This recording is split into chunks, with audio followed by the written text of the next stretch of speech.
Hi teens, this is Sarah in the teen department. Today we're going to learn how to DIY a Sew Pop Tart pillow. So the things that you'll need are some kind of beige yarn, colorful pom-poms, scissors, hot glue gun, and polyester filling. So what you'll do is you'll also need the tan color felt. This is a 9x12 sheet that you can buy. And then this was also a 9x12 sheet, but I cut it in half just to make the frosting on the Pop-Tart pillow so it's a little bit smaller. So the first thing to do is take your glue gun and just start on the edges, gluing it like so. And you'll do a little bit edge at a time. You want to leave one side of this completely open so that you can put the filling in.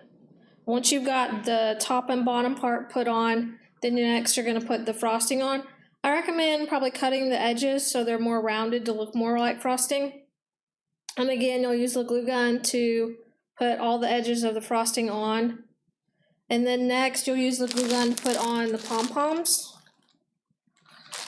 And then after all of that is good and dry, which it shouldn't take very long since you're using the glue gun, you'll go ahead and put the filling in the side that you left open, and then use the glue gun to close that side as well. And this is what it should look like when it's finished.